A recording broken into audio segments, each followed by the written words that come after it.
मैंने भूख से बिलबिलाते हुए जैसे ही छुपकर एक निवाला मुंह में डाला, तभी ना जाने कहाँ से चाची आ गई और उन्होंने बड़ी ही बेदर्दी से मेरे सर के बाल पकड़े और मेरे मुंह के अंदर अपनी उंगली डालकर वो निवाला निकाल लिया और मेरी पीठ पर इतनी जोर जोर से हाथ मारा कि मैं दर्द से चिल्लाने लगा। वो कहने लगी, कमीने, तेरी इतनी हिम्मत कि मेरी किचन से चोरी करके खाना खाता है। मैंने लगभग उनके पैरों में पड़कर कहा, चाची मुझे बहुत भूख लगी है, मुझे खा लेने दीजिए। कि तभी वो कहने लगी, अब देख, मैं तुझे ऐसा सबक सिखाऊंगी कि तू पूरी जिंदगी याद रखेगा। तभी उन्होंने चूल्हे पर चिमटा गरम किया और अचानक वो मेरे पैर पर छुआ दिया। मेरी चीख इतनी बुलंद थी कि पूरे घर की दीवारें गूंज उठीं।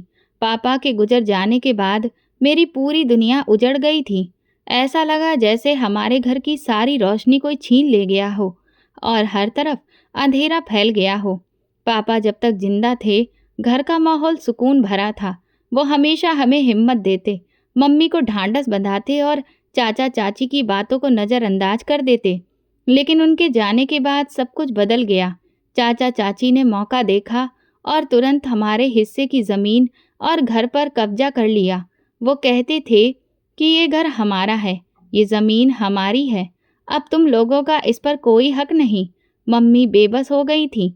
वो दिन रात आंखों में आंसू लेकर ये जुल्म सहती रही। वो बस यही कहती, बेटा सब्र करो, भगवान देर से ही सही लेकिन इंसाफ जरूर करता है। लेकिन उनका सब्र देखकर मेरा दिल खून के आंसू रोता था। चाचा अक्सर शाम को घर आते और ऊंची आवाज में कहते, ये घर अब हमारा है, अगर रहना है तो गुलाम बनकर रहो।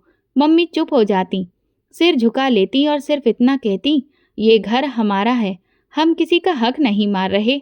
मगर उनकी बात सुनने वाला कोई नहीं था।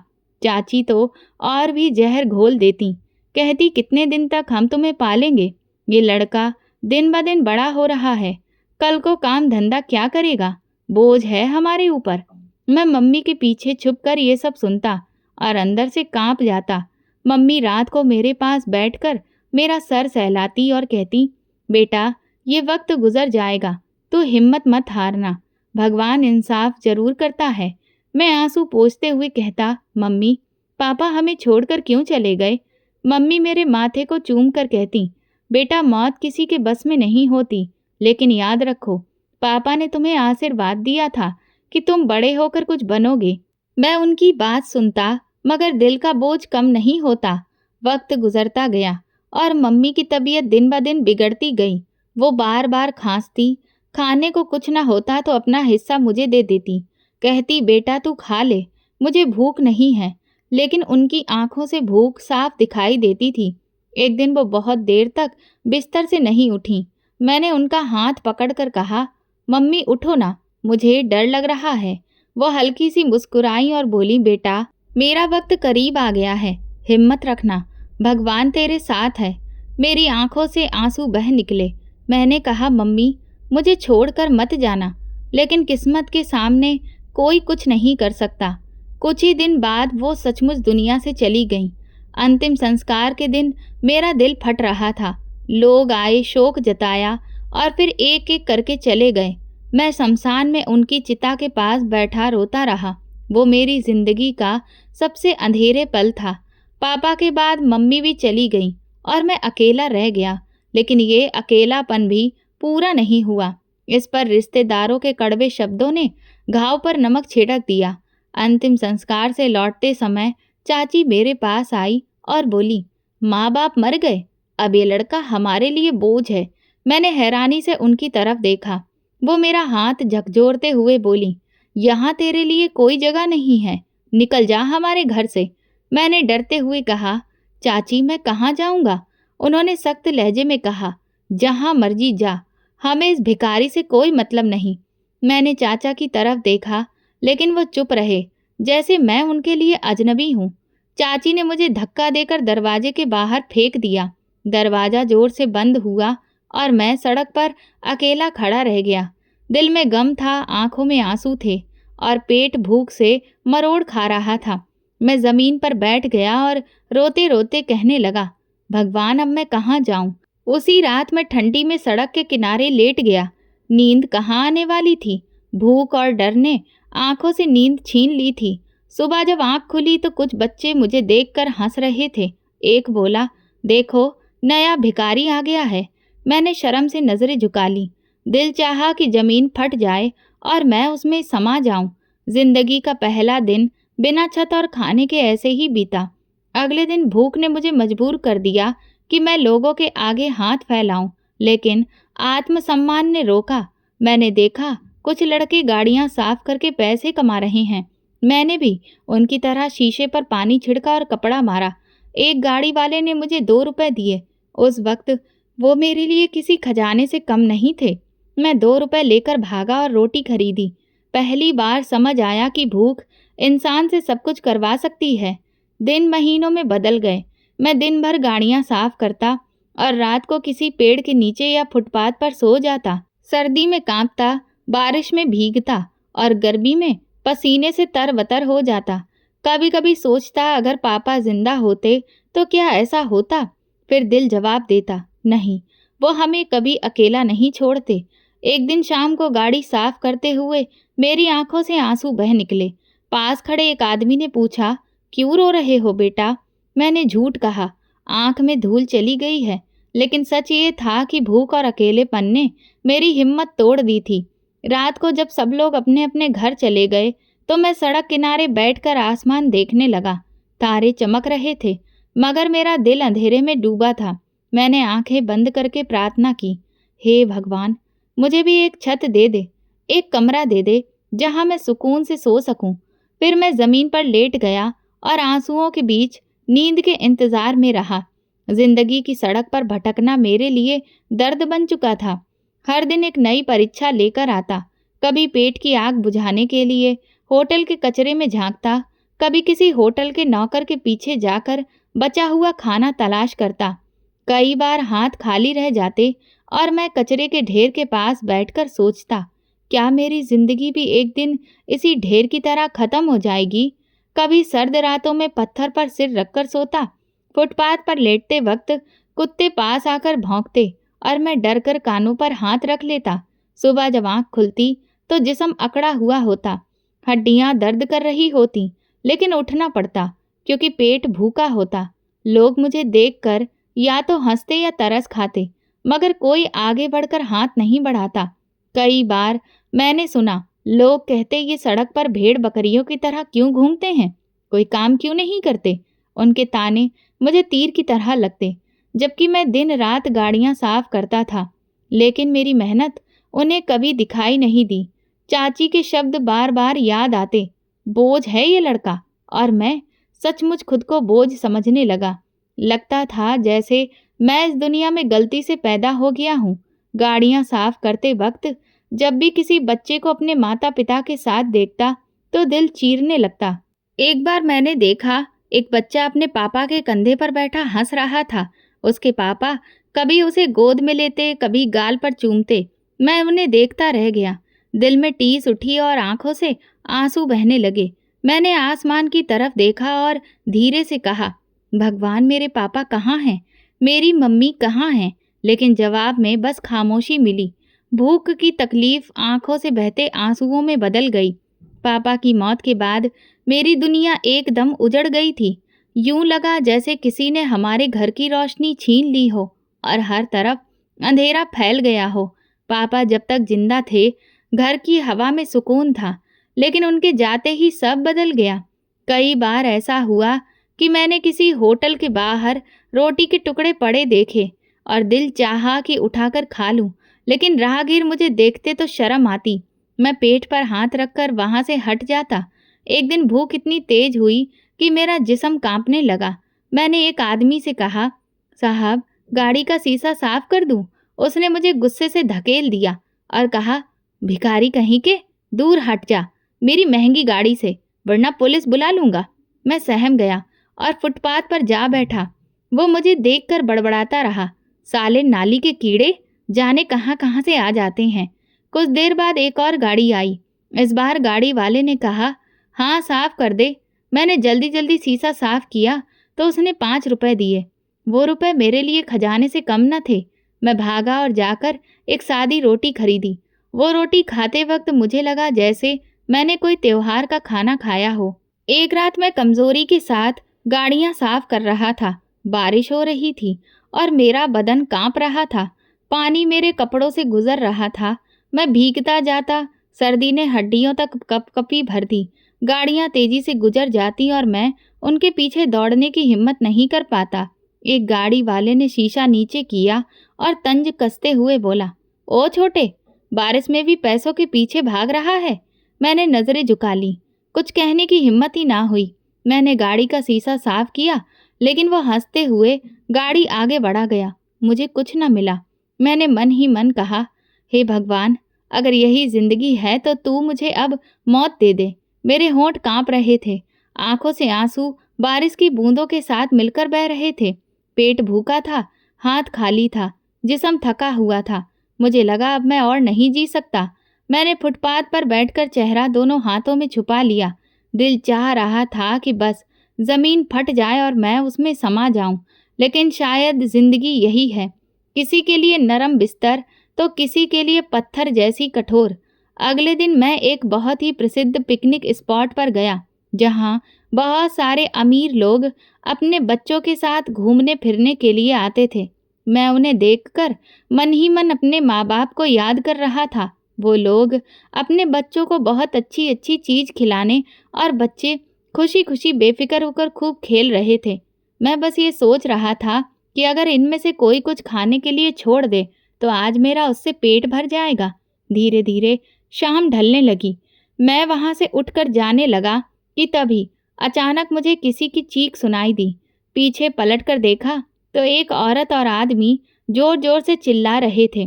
तभी मेरी नज़र व्हील चेयर पर बैठे एक लड़के पर पड़ी, जिसकी व्हील चेयर बेकाबू हो चुकी थी और पहाड़ी के ढलान वाले रास्ते से लुढ़क कर खाई की तरफ बढ़ती जा रही थी। वो दोनों आदमी औरत लगातार उसके पीछे भाग रहे थे, लेकिन रोक नहीं पा रहे थे।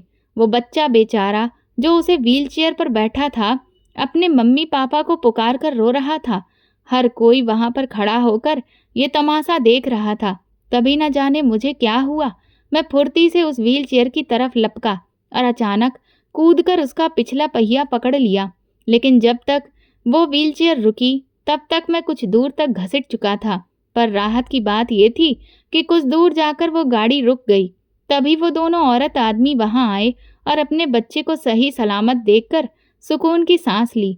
उन अंकल ने मुझे तुरंत उठाकर खड़ा किया तो देखा कि मेरे घुटने बहुत छिल गए थे और हाथ में भी कई जगह खरोंचें आ गई थीं।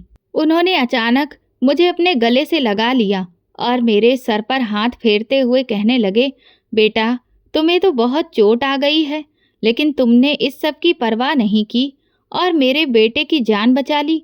मैं तुम्हारा जितना भी शुक्रिया अदा करूं वो कम है। चलो, तुम मेरे साथ चलो। उन्होंने तुरंत ही अपनी गाड़ी से मेडिकल किट निकाली और मेरे हाथ पैरों पर कुछ ट्यूब सा लगाकर पट्टियां बांध दी। फिर वो मेरे बारे में पूछने लगे कि मैं कौन हूँ। मैंने उन्हें बताया कि मैं एक अनाथ हूँ और यूं ही सड़क पर दर बदर भटकता रहता हूँ। गाड़ियों के शीशे साफ करता हूँ और जो कुछ मिल जाता है उसे अपना पेट भर लेता हूँ। अचानक वो अंकल कहने लगे कि तुम हमारे साथ चलोगे। मैं उनकी तरफ हैरत से देखने लगा। वो मुस्कुराकर बोले, बताओ बेटा। मैंने डरते हुए पूछा, क्या मुझे खाने को भी मिलेगा? उन्होंने कहा, हाँ, 3 वक्त का खाना और रहने की जगह। ये सुनकर मेरा दिल जोर से धड़का। भूख ने मेरी सोचने की ताकत छीन ली थी। मैंने एक पल के लिए उनकी तरफ नजर डाली। दिल कह रहा था कि ये मौका हाथ से ना जाने दूं, लेकिन दिमाग ने कहा, कहीं ये कोई जाल तो नहीं। लेकिन फिर मैंने धीरे से कहा, जी साहब, मैं चलूंगा। वो बोले, फिर आओ, चलो हमारे साथ। मैंने गाड़ी का दरवाज़ा खोला तो अंदर की खुशबू और गर्माहट ने मुझे हैरान कर दिया। गाड़ी के नरम कुशन पर बैठते ही ऐसा लगा जैसे बरसों से थका हुआ जिस्म पहली बार आराम में आया हो। अंदर खुशबू फैली हुई थी जो मेरे जैसे बच्चे के लिए किसी अजनबी दुनिया की निशानी थी। उन्होंने अगले ही पल मुझे पानी की बोतल दी। मैंने कांपते हाथों से उसे पकड़ा और एक ही सांस में आधी बोतल खत्म कर दी।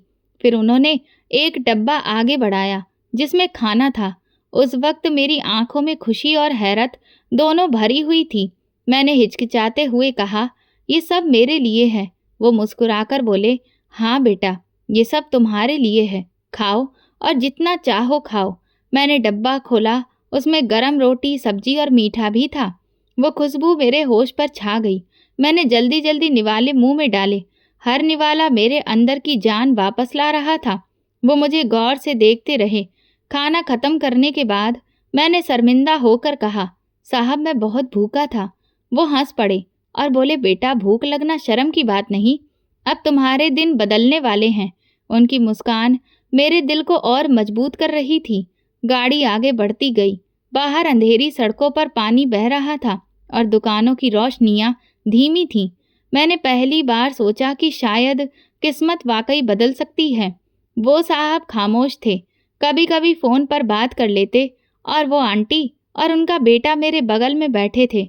बार बार मुझे मुस्कुराकर देख लेते। मैं दुबका बैठा रहा। थोड़ी देर बाद उन्होंने मेरी तरफ देखते हुए कहा, अब तुम हमारे साथ रहोगे। उनके शब्द मेरे लिए बिजली की तरह थे। मेरा दिल डर और खुशी के बीच डोल रहा था। मैंने झिझकते हुए कहा, साहब क्या सच में मैं आपके साथ रह सकता हूँ? वो बोले, हाँ बिल्कुल, अब तुम्हें भटकने की ज़रूरत नहीं। मेरी आंखों में नमी भर आई। दिल में कई सवाल थे मगर जुबान पर नहीं लाए। सोच रहा था कि कहीं ये सपना ना हो, कहीं ऐसा ना हो कि मैं जागूं और फिर वही फुटपाथ, वही भूख मेरा नसीब हो। गाड़ी अंधेरी सड़कों से गुजरती हुई एक बड़े दरवाजे पर रुकी। दरवाज़ा खुलते ही अंदर रोशनियों से जगमगाता एक बड़ा घर सामने आया। मेरा दिल जोर से धड़कने लगा। वो जगह मेरे जैसे गरीब लड़के के लिए किसी स्वर्ग से कम न थी। इमारत की खिड़कियां शीशे की तरह चमक रही थीं। बगीचे में रोशनियों के झूमर लगे हुए थे। बाहर सिक्योरिटी गार्ड खड़ा था, जिसने सलाम किया और दरवाज़ा खोल दिया। गाड़ी अंदर दाखिल हुई तो मैंने दाएं बाएं देखा। हर तरफ हरी घास, फूलों के पौधे और खूबसूरत रोशनियों का नज़ारा था। मैं सोचने लगा कि क्या ये सब सच है। गाड़ी बड़े हॉल के सामने रुकी। ड्राइवर ने आकर दरवाज़ा खोला। मैं डरते डरते नीचे उतरा। नरम कालीन पर कदम रखते ही लगा जैसे ज़मीन भी बदल गई। उन साहब ने मेरी तरफ हाथ बढ़ाया और कहा, आओ बेटा, अब ये तुम्हारा घर है। मैं हैरत में डूबा उनके पीछे चल पड़ा। हॉल में दाखिल होते ही मुझे रोशनी, फर्नीचर और खुशबू ने अपनी गिरफ्त में ले लिया। वहाँ सब कुछ नया और अजनबी था। मेरे कदम लड़खड़ा रहे थे। दिल कह रहा था कि मैं यहाँ का नहीं हूँ, मगर वो साहब लगातार हौसला दे रहे थे। एक नौकरानी जो शायद घर की काम वाली थी, आगे बढ़ी। उन्होंने कहा, ये लड़का आज से हमारे साथ रहेगा। इसे इसका कमरा दिखा दो और आराम से सुला दो। नौकरानी ने नरमी से मेरी तरफ देखा और कहा, आओ बेटा, मेरे साथ चलो। मैं धीरे धीरे उसके पीछे चलने लगा।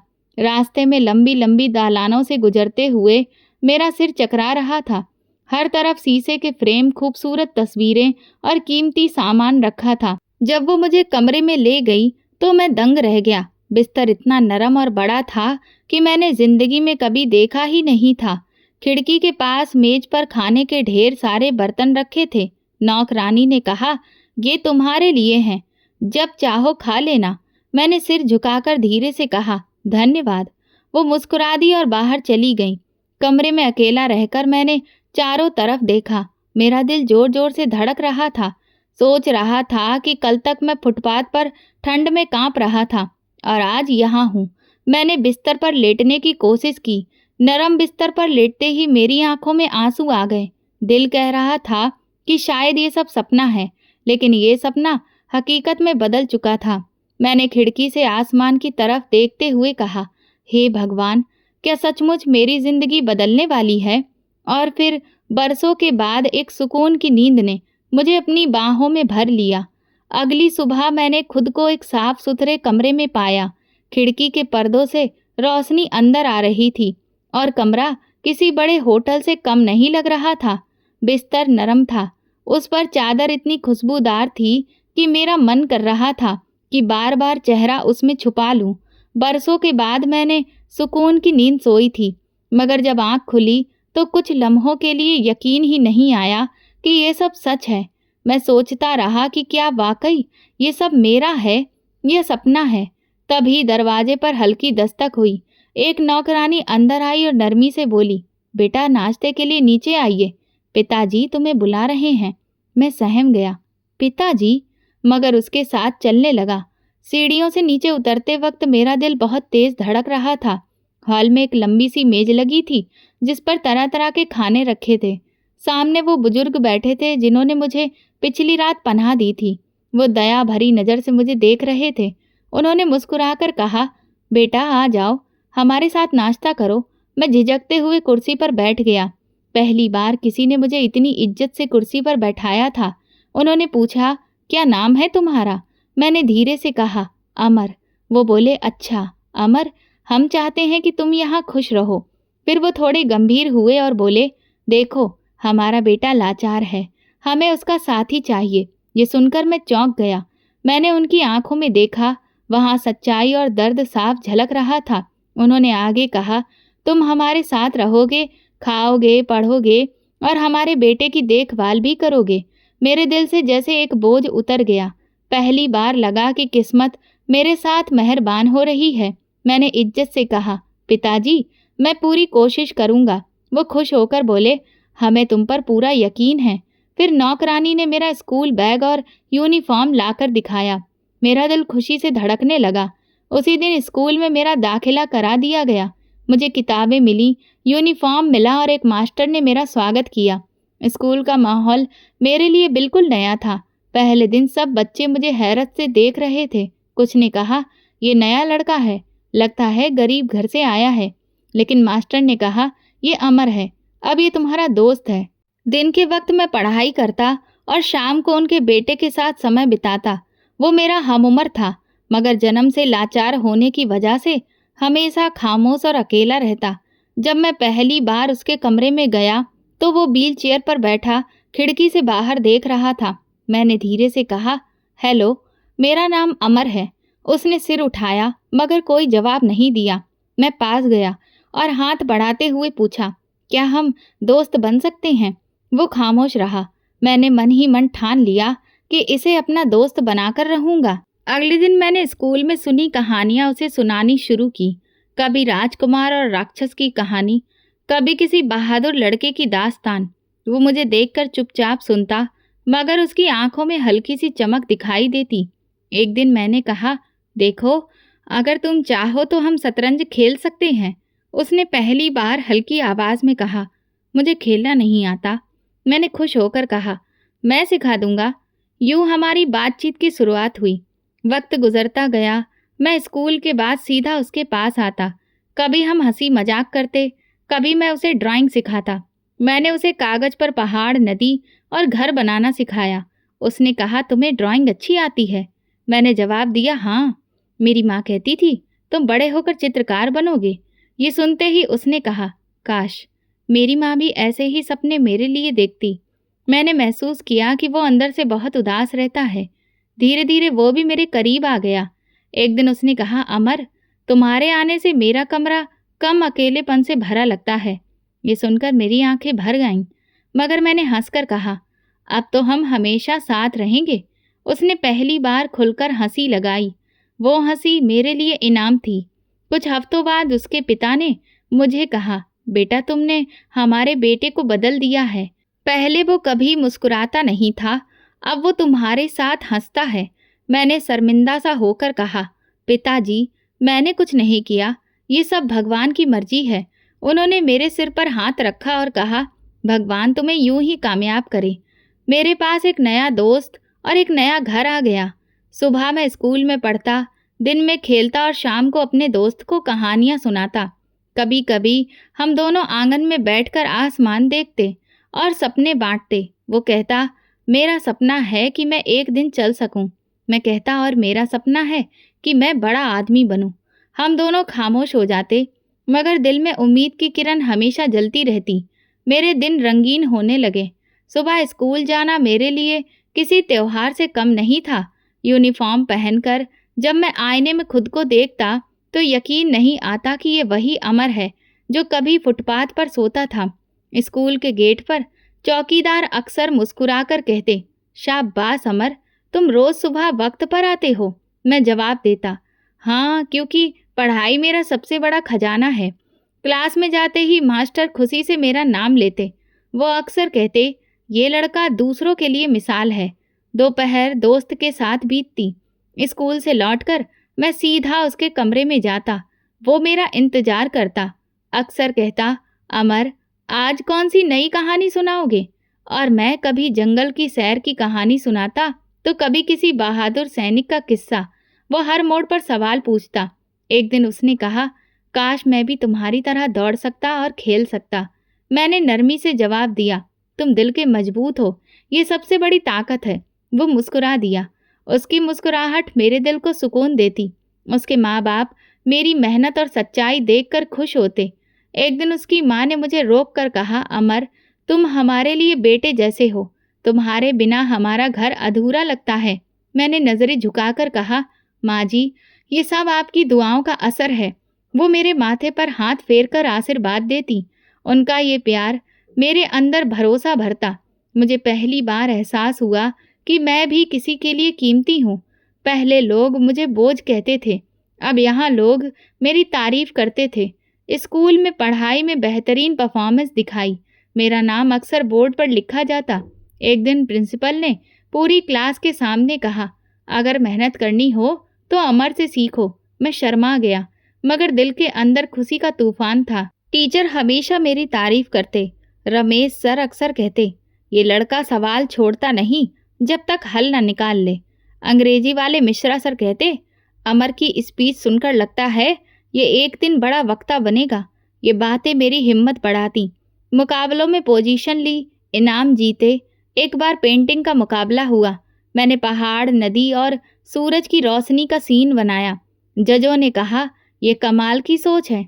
इनाम में मुझे किताबें मिली और वो किताबें मेरे लिए खजाने से कम नहीं थीं। दोस्तों ने मेरा हौसला बढ़ाया। वो अक्सर कहते, अमर, तुम हर बार टॉप करते हो, हमें भी मेहनत करने की प्रेरणा मिलती है।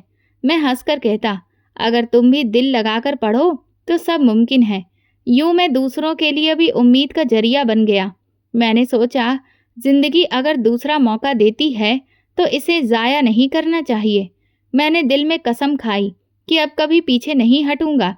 एक दिन स्कूल से लौटते वक्त मैं अपने दोस्त के साथ बैठा था। मैंने कहा, देखो, हमें ज़िंदगी ने दूसरा मौका दिया है, अब हमें इसे गंवाना नहीं चाहिए। वो बोला, तुम सही कहते हो अमर, लेकिन मेरा दूसरा मौका तुम ही हो।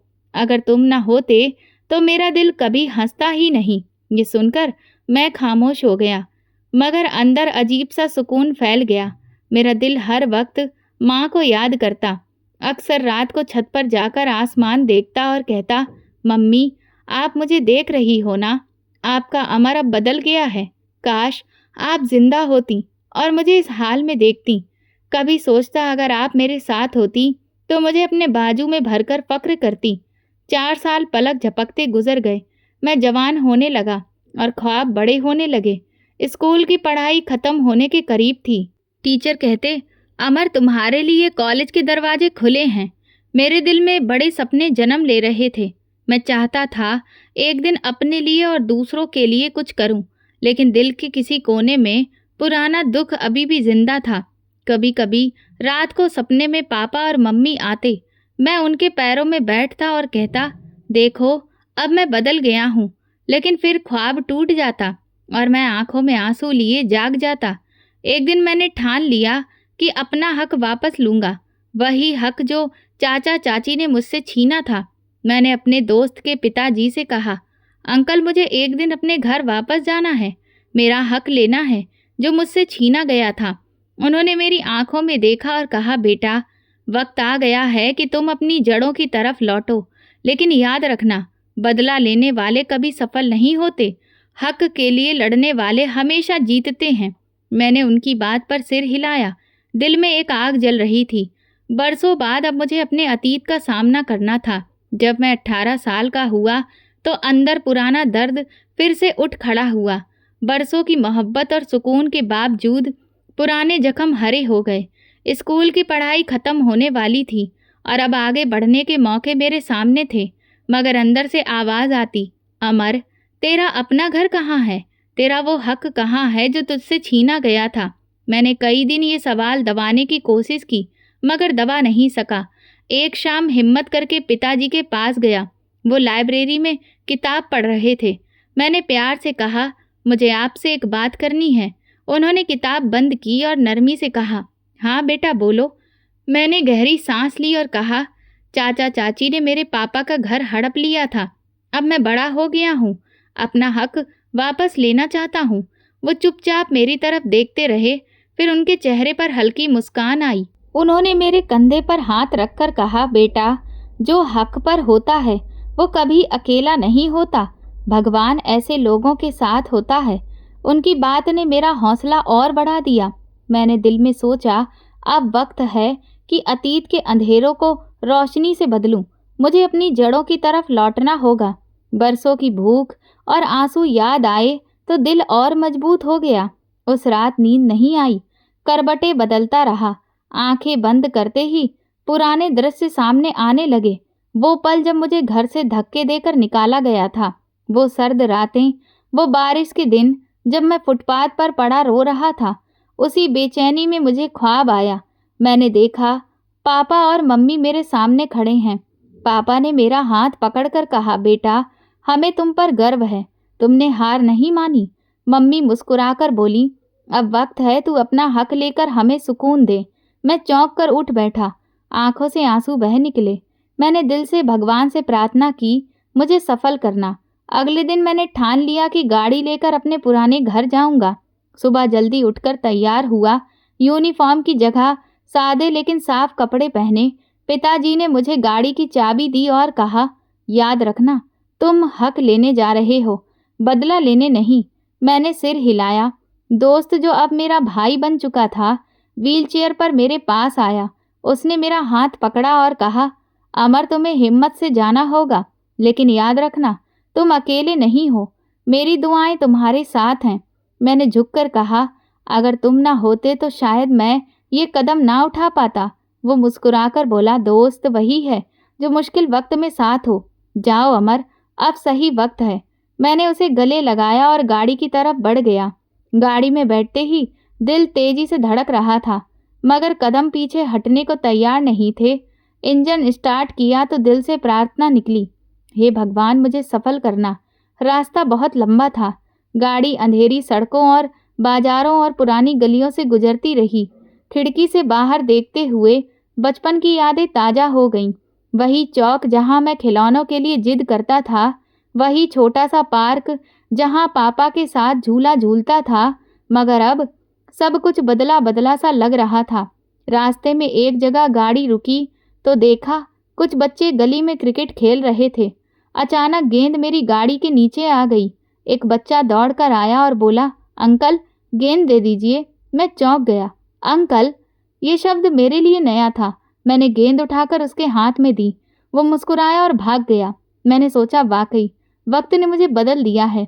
कल तक मैं इन्हीं बच्चों जैसा था और आज लोग मुझे अंकल कहने लगे हैं। गाड़ी चलती रही। मेरा दिल कभी बीते वक्त में जाता तो कभी आज के हालात में। मैंने खुद से कहा, अमर, अब डरने की ज़रूरत नहीं, ये तेरा हक है। दिल की धड़कन तेज थी, मगर हौसला भी साथ था। थोड़ी दूर पर मंदिर के शिखर दिखे तो मैंने गाड़ी रोकी। हाथ मुंह धोकर भगवान के आगे माथा टेका। प्रार्थना में बस यही कहा, हे भगवान, मेरा साथ देना, मुझे सफल करना। जैसे ही वापस गाड़ी में बैठा, दिल का बोझ कुछ हल्का लगने लगा। भरोसा हुआ कि भगवान मेरे साथ है। गाड़ी धीरे धीरे पुराने मोहल्ले के करीब पहुंची। वही गलियां थीं, लेकिन रौनक गायब थी। मकानों की दीवारें पुरानी पड़ चुकी थीं, कुछ खिड़कियां टूटी हुई थीं। बच्चे खेल तो रहे थे, मगर उनके चेहरे मेरे लिए अनजान थे। मैं उस घर के सामने रुका जो कभी मेरा आशियाना था। गाड़ी से उतरते वक्त दिल की धड़कन और तेज हो गई। कदम भारी लग रहे थे, जैसे जमीन रोक रही हो, लेकिन मैंने हिम्मत करके आगे बढ़ा। सामने वही मकान था जिसकी दहलीज पर कभी मम्मी बैठकर ठंडी हवा खाया करती थी, जिसके आंगन में मैं खेला करता था। लेकिन मेरी आंखों के सामने ऐसा मंजर आया जिसने मुझे पत्थर बना दिया। घर अब खंडर बन चुका था। दीवारें टूटी पड़ी थीं, ईंटें बिखरी थीं, छत जलकर गिर चुकी थी, दरवाज़ा आधा टूटा लटका हुआ था। आंगन में घास और कांटे उगाए थे। एक तरफ पुरानी चारपाई का जला हुआ ढांचा पड़ा था। खिड़कियों के शीशे टूटे हुए थे। दीवारों पर कालिख जमी थी। मैंने आंखें बंद कर लीं, लेकिन यादें पीछा नहीं छोड़ रही थी। मैं कुछ देर दरवाजे के सामने खड़ा रहा। कदम जैसे जमीन में धंस गए थे। आंखों से आंसू निकल पड़े, वही आंसू जिन्हें बरसों से रोक रखा था। हवा तेज चल रही थी और खंडहर और भी डरावना लग रहा था। मैंने दरवाजे को छुआ तो लकड़ी टूटकर हाथ में आ गई। दिल को ऐसा झटका लगा जैसे मेरा बीता वक्त टूटकर बिखर गया हो। तभी मोहल्ले के एक बुजुर्ग आहिस्ता आहिस्ता पास आए। लाठी के सहारे चल रहे थे। मैंने उन्हें पहचान लिया। ये वही चाचा किशन थे जो बचपन में हमें किस्से कहानियां सुनाया करते थे। उन्होंने मुझे गौर से देखा और बोले, बेटा, तुम्हें नहीं पता यहाँ क्या हुआ? मेरा दिल जोर से धड़कने लगा। मैंने कांपते हुए कहा, चाचा, मुझे बस इतना याद है कि ये मेरा घर था, यहाँ सब कुछ था। अचानक सब खत्म कैसे हो गया? बताइए ना चाचा। चाचा किशन ने लाठी जमीन पर टिकाई, गहरी सांस ली और बोले, बेटा, तुम्हारे जाने के कुछ दिन बाद यहाँ आग लगी थी। मेरा दिल बैठने लगा, जैसे पैरों तले जमीन खिसक रही हो। मैंने जल्दी से पूछा, कैसी आग चाचा? उन्होंने भारी आवाज में कहा, वो रात बहुत खौफनाक थी। सब लोग अपने घरों में सो रहे थे कि अचानक तुम्हारे घर से चीखने की आवाजें आईं। लोग दौड़कर आए, लेकिन तब तक आग इतनी भयंकर हो चुकी थी कि शोले छत तक जा पहुंचे। उन्होंने सर झटका और कहा, उस आग में तुम्हारे चाचा चाची और उनके बच्चे सब जलकर मर गए। कोई बाहर नहीं निकल सका। ये सुनकर मेरी आंखें फटी रह गईं। कानों में शोर गूंजने लगा। मैंने टूटती आवाज में पूछा, क्या किसी ने बचाने की कोशिश नहीं की? तभी एक मोहल्ले वाले बोले, बेटा, सबने कोशिश की। हम लोग बाल्टियों से पानी फेंकते रहे, लेकिन आग बहुत तेज थी। दरवाजे और खिड़कियां जलकर बंद हो गए थे। कोई करीब जाने की हिम्मत नहीं कर सका। बस अंदर से चीखें आती रहीं और फिर धीरे धीरे सब खामोश हो गया। मेरे कदम लड़खड़ा गए। मैं एक दीवार का सहारा लेकर खुद को संभालने की कोशिश करने लगा। दिल को एक पल के लिए सुकून मिला कि जुल्म करने वाले बचे नहीं, लेकिन साथ ही गहरा दुख भी हुआ कि वो भी इंसान थे और मेरे अपने रिश्तेदार थे। मेरा दिल कह रहा था कि मैं उनके साथ दुश्मनी रखता हूँ, लेकिन उनकी मौत ने मुझे हिलाकर रख दिया। मैंने खंडर की दीवारों को छुआ तो ईंटों पर जमी कालिख मेरे हाथ पर लग गई। आंखों से आंसू बह निकले। बचपन की यादें एक फिल्म की तरह आंखों के सामने घूमने लगी। वो खेल, वो हंसी, वो कमरे जहां मैं भागता दौड़ता था, अब सिर्फ खामोश खंडहर बन चुके थे। मैंने धीरे से कहा, मम्मी पापा, काश ये सब कभी न होता। मोहल्ले वाले सर झुकाए खड़े थे। किसी की जुबान पर कोई प्रार्थना नहीं थी, ना कोई अच्छा शब्द था। सब कहते थे उनके जुल्म ही उन्हें ले डूबे। एक औरत बोली, जो दूसरों का हक मारते हैं वो कभी सलामत नहीं रहते। दूसरा आदमी बोला, ये आग हादसा नहीं थी, ये ईश्वर का कोप था। मैं चुपचाप खड़ा रहा और अंदर ही अंदर भगवान के इंसाफ को स्वीकार किया, लेकिन दिल के अंदर एक जंग चल रही थी। एक तरफ सुकून था कि बेगुनाह की पुकार सुनी गई, दूसरी तरफ दर्द था कि रिश्ते राख बन गए। तभी एक छोटा बच्चा करीब आया और मासूमियत से बोला, ये घर आपका है ना? मैंने उसे गौर से देखा और धीरे से कहा, हाँ बेटा, ये मेरा ही घर था। बच्चा हैरान हुआ और बोला, तो आप यहाँ क्यों नहीं रहते? मैंने नजरें झुकाकर कहा, क्योंकि ये घर अब घर नहीं रहा, ये तो यादों का कब्रिस्तान बन चुका है। चारों तरफ मोहल्ले वाले खड़े थे, कुछ खामोश, कुछ हैरान। चाचा किशन ने मेरा हाथ पकड़कर कहा, बेटा, दुख है कि तुम्हारा घर इस हालत में पहुंच गया, लेकिन शुक्र करो कि भगवान ने तुम्हें बचा लिया। मैंने उनकी आंखों में देखा और कहा, चाचा, शायद भगवान ने मुझे जिंदा रखा ताकि मैं सच देख सकूं। ये मेरी जिंदगी का सबसे कड़वा लम्हा था। मैंने गाड़ी की तरफ कदम बढ़ाए, मगर पैर भारी हो गए। दिल चाहता था भाग जाऊं, लेकिन जमीन ने रोक लिया। एक ख्याल आया कि ये सब मेरे लिए सबक है कि दुनिया में जुल्म ज्यादा दिन टिकता नहीं। खंडहर की ईंटों के बीच से अभी भी धुआं सा उठता लग रहा था, जैसे आग पूरी तरह बुझी ही ना हो। मैंने आखिरी बार उस मकान को देखा और मन ही मन कहा, हे भगवान, ये मेरा घर था, इसे मेरे लिए सीख बना दे और मुझे ताकत दे कि मैं दूसरों के लिए रोशनी बन सकूं। मोहल्ले के एक बुजुर्ग बोले, बेटा अब ये घर तुम्हारा है, तुम ही इसके वारिस हो। ये शब्द ऐसे लगे जैसे किसी ने भारी बोझ मेरे कंधों पर रख दिया हो। मेरे कदम डगमगा गए, दिल जोर से धड़कने लगा। मैंने चारों तरफ देखा, सबकी नजरें मुझ पर टिकी थीं। किसी के चेहरे पर हैरानी थी, किसी के होठों पर सरगोशी। मैंने गहरी सांस ली और सोचा, कभी सोचा भी नहीं था कि वही घर जिससे मुझे धक्के देकर निकाला गया था, आज मेरा हो जाएगा। मेरी आंखों के सामने वो मंजर बार बार घूमने लगा जब चाची ने मुझे घर से बाहर धकेला था। मैंने खुद से कहा, ये वही दहलीज है जिसे पार करने की इजाज़त मुझे ना थी, और आज सब उसे मेरा हक मान रहे हैं। दिल चाहा कि फौरन सब कुछ दोबारा बनवाऊं। अंदर ख्वाहिश जागी कि ये खंडर फिर से नया मकान बने, दीवारें उठें और आंगन में फिर से रौनक लौट आए। लेकिन अंदर से आवाज़ आई, ये जगह अब रहने लायक नहीं रही। मैंने सोचा, अगर मैं यहाँ वापस आया तो ये यादें मुझे चैन नहीं लेने देंगी। चाचा चाची के जुल्म और मम्मी के आंसू हमेशा मुझे तड़पाते रहेंगे। ये मकान मेरे लिए पनाह गाह नहीं बल्कि कैद खाना बन जाएगा। मैंने चाचा किशन की तरफ देखा और कहा, चाचा, मुझे लगता है ये घर अब मेरे रहने के लायक नहीं रहा। वो चौंक गए। क्यों बेटा, अब तो ये सब तुम्हारा है। मैंने धीरे से कहा, ये ईंटें मुझे सुकून नहीं देंगी, ये तो मुझे पुराने जख्म याद दिलाएंगी। मोहल्ले वाले चुपचाप सुन रहे थे। कुछ ने हाँ में सर हिलाया। मैंने जेब से फिर मोबाइल निकाला और पिताजी को फ़ोन लगाया। उनकी जानी पहचानी आवाज़ आई। हाँ बेटा, सब ठीक तो है, मैंने कांपती आवाज़ में कहा। मुझे मेरा हक मिल गया है, लेकिन मैंने फैसला किया है कि घर को आबाद नहीं करूँगा, इसे दूसरों के लिए दान कर दूंगा। कुछ पल चुप रहने के बाद वो बोले, यही बड़े दिल वालों का काम है। अमर, तुमने मुझे और भी गर्व महसूस करवाया है। मेरी बात सुनकर मोहल्ले वाले हैरान रह गए। एक नौजवान आगे बढ़ा और बोला, तुम सच में बड़ी सोच रखते हो। एक औरत बोली, बेटा, तुमने साबित कर दिया कि तुम्हारा दिल दूसरों के लिए धड़कता है। मैंने फैसला किया कि इस जगह को इंसानियत के नाम कर दूंगा। मैंने ऊंची आवाज़ में कहा, ये घर अब मेरा है, लेकिन मैं इसे अनाथ बच्चों के लिए दान कर रहा हूँ, ताकि वो बच्चे जो मेरी तरह सड़कों पर धक्के खाते हैं, उन्हें पनाह मिल सके। मोहल्ले में पहले खामोशी छा गई, फिर तालियां बजने लगीं। किसी ने कहा, यही है असली वारिस जो दूसरों को जिंदगी देता है। मेरे अंदर हौसला और भी ज़्यादा मजबूत हो गया। मैंने सर उठाकर कहा, ये ज़मीन अब मेरे आराम के लिए नहीं, बल्कि बेसहारा लोगों के लिए होगी। एक बुजुर्ग ने दुआ दी, बेटा, भगवान तुम्हें सलामत रखे। तुमने दिखा दिया कि असली वारिस खून से नहीं बल्कि दिल से होते हैं। पहली बार मेरे दिल को सच्चा सुकून मिला, जैसे बरसों का बोझ उतर गया हो और मेरी आत्मा आज़ाद हो गई हो। मैंने खंडर को आखिरी बार देखा और सोचा, अब ये खंडर उम्मीद का घर बनेगा।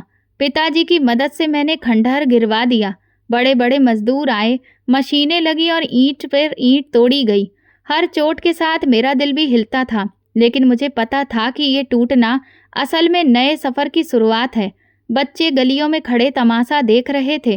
कोई कह रहा था, यहाँ नया मकान बनेगा। दूसरा बोला, नहीं, यहाँ तो बड़ा आश्रम बनेगा। उनकी बातें मुझे और हिम्मत देती थीं। जगह साफ करवाई और वहाँ एक सुंदर आश्रम और अनाथ बच्चों का घर बनवाया। कई महीने तक काम चलता रहा। मैं रोज साइट पर जाता, मजदूरों के साथ खड़ा रहता। इंजीनियर नक्शा दिखाता और मैं पूछता, ये कमरा बड़ा होगा ना, ताकि ज़्यादा बच्चे एक साथ पढ़ सकें। वो मुस्कुराकर कहता, जी अमर साहब, सब आपकी ख्वाहिश के मुताबिक होगा। मैंने कहा, यहाँ एक बाग भी होना चाहिए ताकि बच्चे खेल सकें। मजदूरों ने मेरी बात को गंभीरता से लिया और हर कदम पर मेरा साथ दिया। आखिर वो दिन आया जब एक शानदार इमारत खड़ी हो गई। सफ़ेद दीवारें, रोशन कमरे, एक हॉल जहाँ पूजा पाठ और पढ़ाई होगी, और कमरे जहाँ बच्चे रहेंगे, वही अनाथ बच्चे जिन्हें कभी मेरी तरह सड़कों पर धक्के खाने पड़ते थे। अब वहाँ चैन से रहने लगे। जब पहले बच्चे वहाँ आए तो उनकी आंखों में हैरत और खुशी थी। एक ने कहा, ये सब हमारा है। मैंने उनके सर पर हाथ फेर कर कहा, हाँ बेटा, ये सब तुम्हारा है। अब तुम्हें किसी के रहमो करम पर नहीं रहना पड़ेगा। मैंने उनके लिए पढ़ाई, खाना और रहने की पूरी व्यवस्था कर दी। किताबें खरीदी, बस्ते और यूनिफॉर्म दिए। किचन में रोजाना 3 वक्त का खाना बनने लगा।